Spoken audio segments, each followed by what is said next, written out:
Hi everybody! Before I start this video, I'd like to thank you again for following Yener's Cake Tips on YouTube. In appreciation for your kindness, I just wanted to let you know that for a limited time, we are running a special promotion at our premium tutorial site, yenersway.com. If you like my channel, Yener's Cake Tips, then I'm sure you will love yenersway.com because you will find plenty of longer and more detailed tutorials to help you with your cake decorating journey. Here are the promotion details.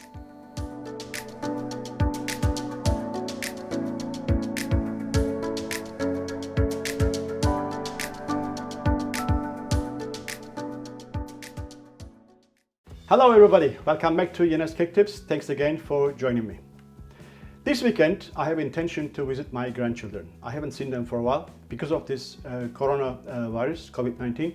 So I like to also bring them my very special chocolate mousse cake. So I know that they like it very much, my chocolate mousse cakes, all right? So then of course I take you as a Yener's Way family also.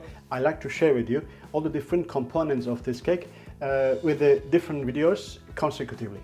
So like every other layered cake or gâteau you can call if you want, it has different components like the sponge and then the different creams and then different toppings, etc., different coating, etc. So I have chosen to use the Sacher cake sponge for the base, which I have done the video and show you already earlier. And then I like to do on my next video the mousse, chocolate mousse, and finish the cake completely and then put some decorations on it. So today I like to prepare some chocolate truffles, which we are going to use on top of the cake as decorations.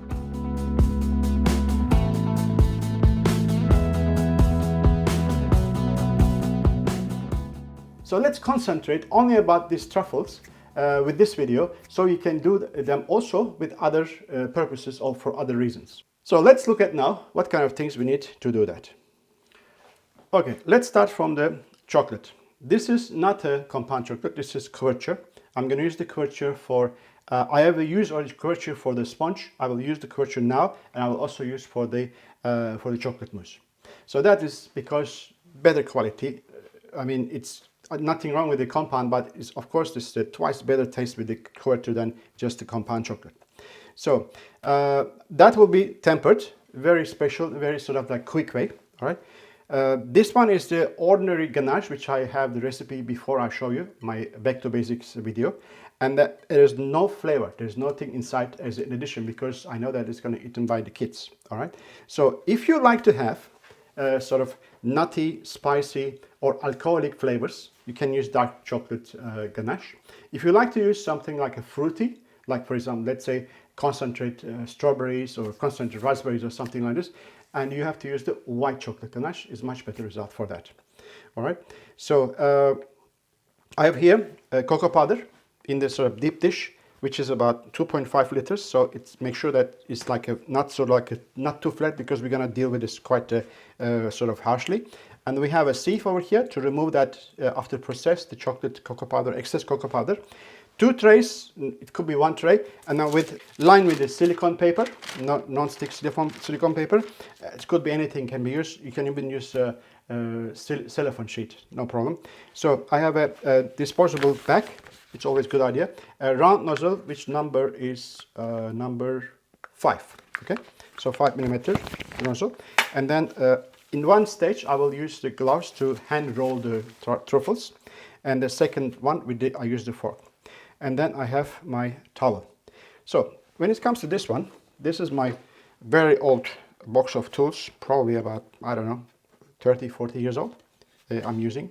So that is the all sorts of like a fork, special forks for chocolate work. All right. So this is, for example, 4-finger fork, which is, you can dip things and then you can dip and putting on, and after that touch on top and then pull it back, you have some lines on it. And then this is for, especially for truffles, because truffles sits inside a round piece and you can dip in the chocolate. And also like this one for rolling. All those things happening. For example, if you have something more oblong shape, I have this kind of thing, sort of like a oblong shape, or this one, or this one, all right? So anyway, so today we will not going to use this because I know you don't have it at home, all right? If you have it, do it. But I'm just going to use this one. fork and the spoon, it will do the job. No problem at all. All right. So what else are we talking about? What's missing over here is only infrared thermometer. So I'm going to bring this one in to check the temperature of this. All right. Actually, you don't need thermometer for this because I'm going to show you a very, very special, easy method to temper that chocolate. But at the same time, you have to make a really, really good tempered chocolate if you need to see the chocolate with the shine and then with the crisp and then like a snap. All right. But in this case, we're going to coat the chocolates, truffles, with the cocoa powder, so you don't need to have a shine. So that's why if we do like a practical method as close as tempered chocolate, we will do a good job. All right. So let me start piping the ganache on the paper sheets. Okay, I already piped one tray. The second tray I like to do with you. So it is very important that during this work you should never get the ganache into the 1/3 of the bag. So it has to be stay clean. So sometimes I see people like doing this and then it comes out and it goes with the hand and everything becomes so messy. So that is just very important that you keep that bag clean, your hands clean, everything is right. And also your uniform is like clean. All right. So I try to make another tray with this, but if not, wherever is enough, that's it. I stop there. All right. So, okay. Now, second important thing, when you do that, you close it from the clean side and squeeze it like this. All right. And after that, and then you turn this way and then shake it a little bit and you will hear that sort of one plop sound that the air bubble comes out. All right. So we shake well, didn't have blop, right? So there is no air bubbles inside here. Otherwise, we'll be middle of the way, just poof, and then you will have one mess also on the tray, right? So start from center. You see, when I'm doing that, the ganache is actually rounding itself because I conditioned that in the microwave in the way that not too soft, not too hard. It just flows nicely and then becomes like automatically half a bowl.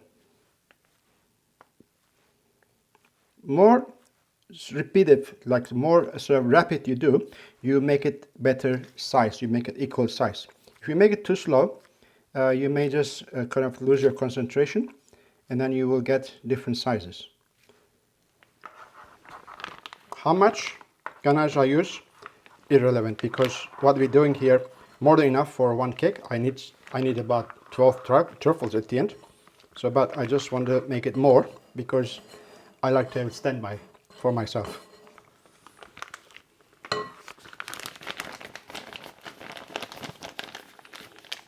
Okay.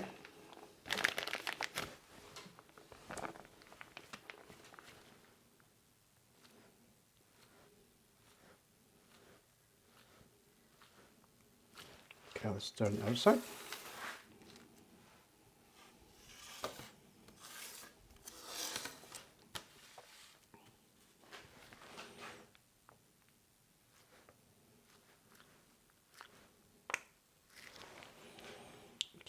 It's a 7. That's just right. I'll just put this back into my container later on. All right. That's enough. So what I like to do now, I'm going to put this in the freezer, not in the fridge, because I would like to have it really, really hard. Okay. So just about maybe 10 minutes in the freezer will be good enough. So while our ganache half bowl is getting harder in the freezer, so I like to worry about the chocolate tempering. There is quite a few methods available to temper chocolate. Depends how much you do, depends also what you do. For example, just normally in the sort of like pastry chef working in a hotel and you have to just dip some sort of chocolate pralines into pieces into the chocolate, you have to do like on a marble plate, so marble table. So all what you do, this is already 25 degrees, right? 25.9. I can see on the wall here 25.7 is almost same. All right, and after that we're going to put this into the sort of like either double boiler or without adding some water inside. If you put water inside, it will be seized and it will be just messy. All right, so you know that I put water inside chocolate just to make it creamy for piping and everything, but for tempering, no and no. So this one we can put in the microwave for melting about minimum 45, maximum 50 degrees. Make sure that proper melting. That all the components release each other, it's free, And after that, we bring down to 27 degrees on the marble with the scraper, and then mixing after that properly and putting back again more warm chocolate inside to bring back to bring up to about 30-31 degrees. Then we are done. So another way of if people do using that for larger amount of like practical method for the factories, so what they do is they melt the chocolate in 45-50 degrees. They put them in the slow motion mixers, and then they also chop little nipples, that little pieces, nips, that they add inside as much as the chocolate go down to 30 degrees by adding cold chocolate inside. At the same time, chocolate is melt with the warm chocolate. Whatever you add cold pieces, the warm chocolate will melt it together and becomes like the right degrees. So we're gonna do something similar here. We're gonna put this in the microwave now, melt it down to about 3/4. So we can see that there is still some unmelted parts inside, and then we take it out from microwave and mixing together, everything melted into level, maybe about 30, 31, 32 degrees, then we are ready to go. All right, let's start. I put first 1 minute.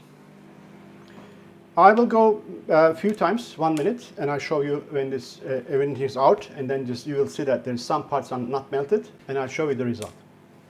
So it's already 2 minutes in the microwave. It's not melted completely yet, but it's about 35 degrees. So I'm gonna do this one in the meantime. I'm gonna put it back in the microwave for a while. So I just take double of it, put together, and then just go a couple of times like this. Then I have this body is ready. So this is two half round. Put it together. It becomes not slightly pushed together. That's it. Very easy. All right. So this one I'm gonna do now. Get prepared for the next step. All right.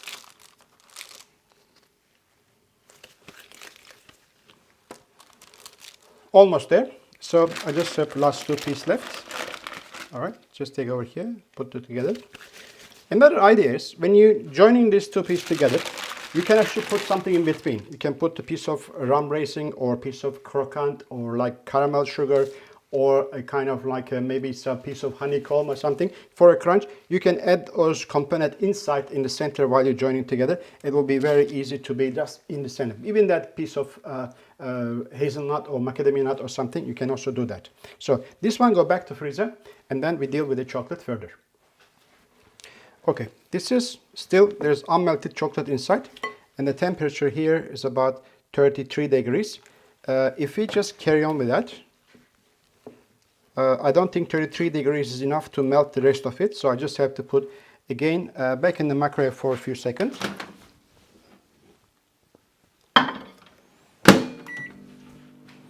My aim is like end up about 32 degrees maximum, right?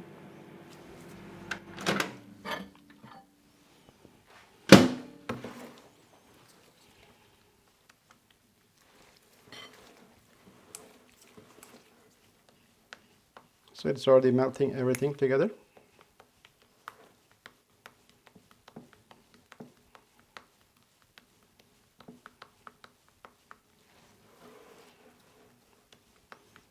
Because we're going to use the cold body, like the truffles are cold, comes from freezer, it will set very, very quickly, all right?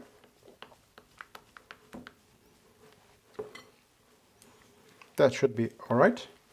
So I will be just carry on with this one because this is a first coat. I know this is around 30, maybe a little bit more than 32. Yeah, that's just like, it's okay. I think I can mix it a bit more.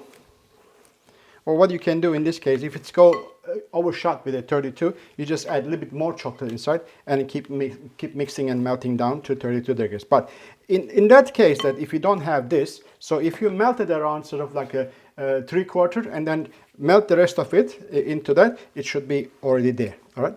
Particularly for this kind of chocolate with cocoa powder on it, all right? Okay, let's go. So that is on the right hand side. That's on the left hand side. So that's on the left hand side. That's in the middle. All right, that's on the right hand side. So grab one, touch a bit of chocolate over here. All right, and then roll it like this. So look at it, and put it here. carefully. All right, take again, over here, take the next one.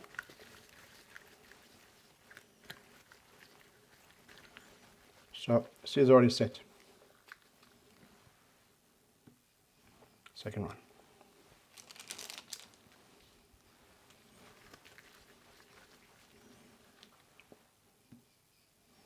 Just carry on.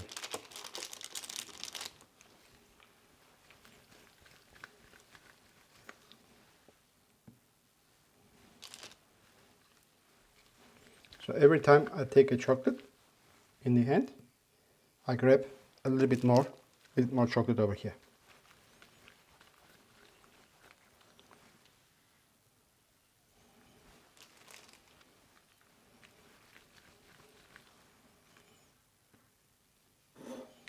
So I'm going to finish this and get back to you for the next step.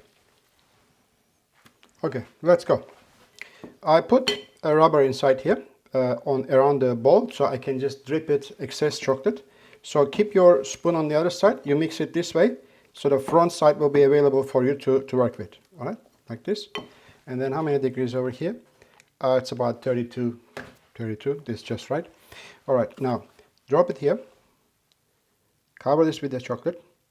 Grab it, and then just like patching like this. And after that, I remove the also excess chocolate here and drip it here. Just let it go here. All right. And then wait for a while. All right. After that, you take the next one. And always like patch like this, so it pulls the chocolate down a little bit, not too much chocolate. All right. And after that, drop it here. All right. Next one.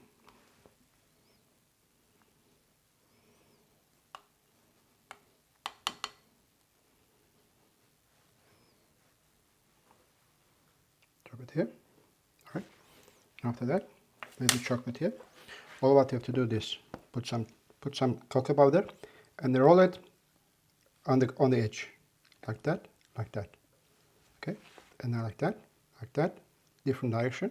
With a fork, give a little bit like sort of like a spiky look on that thing. After that, organize your cocoa powder again like this, and then stand by with the fork. I change also fork from small to big one. It's much comfortable. All right, like that.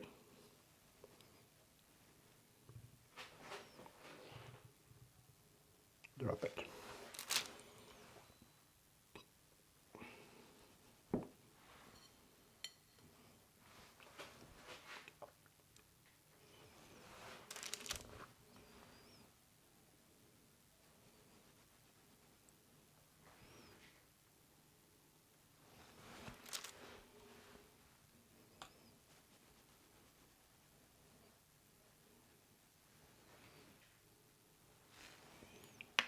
So that is already happening.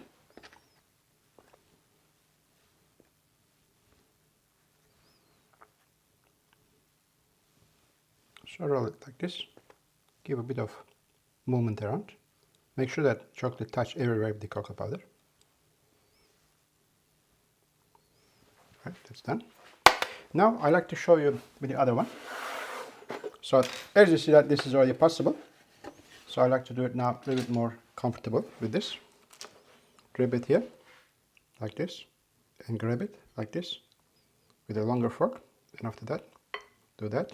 So like when you're patching like this to the surface of the chocolate, it's actually the lower part of chocolate is pulls the excess chocolate away. Right? Repeat like that.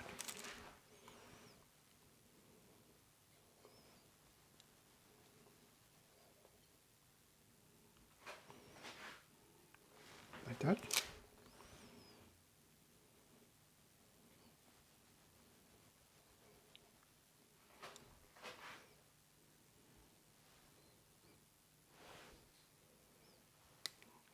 Bent.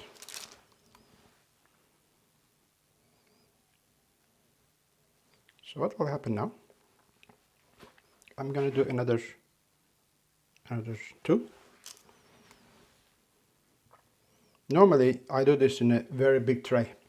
So I mean when I'm doing like, I do it once 1 kilo chocolate. Over here is a very small tray. So I just have to do it now a couple like this. And after that let it set and remove and start again. So that's done. Keep this inside so it doesn't get set. All right, now. And also don't wait too long, otherwise the chocolate gets set, you can't get the texture.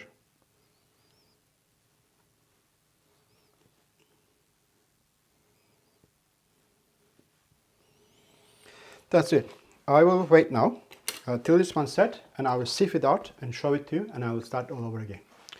Okay, first lot is already finished. I'm starting now with the second one. I will show you soon how do I sieve that with this batch. Okay.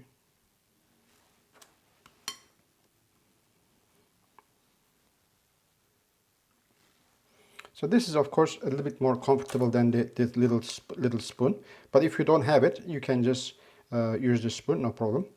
And also what you can do, you can actually take a piece of nice clean wire and turn it like this, and then just bend the end bit, and you can use also wire to do this, no problem at all.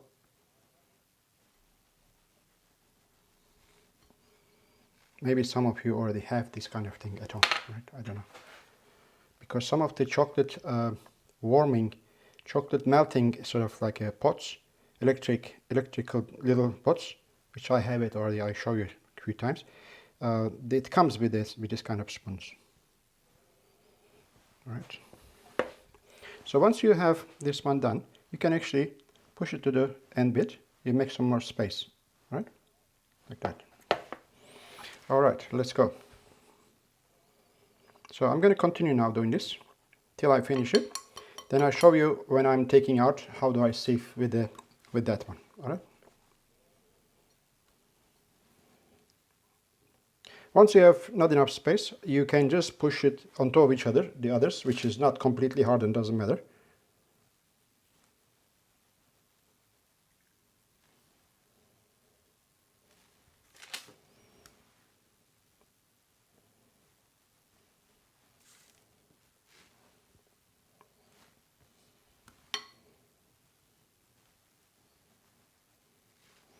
And also, you must realize that just now I have this tray on this side, this one on this side. I realized that this is better to traffic, you know, I don't have to like crisscross like that. So, all right, now move this one left and right. That's it.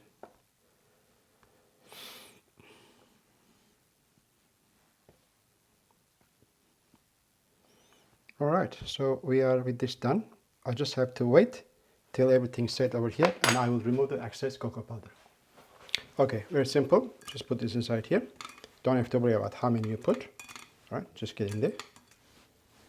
And then, I mean, for this sieve, I don't think will be more than that is necessary. Just put like a 10 piece in there, and then just sieve it through all the things. You can just be a bit harsh, doesn't matter, because the chocolate is already nice and set, right? So it's also a good idea to put in the fridge for a while before you do that, so the chocolate becomes nice and crisp.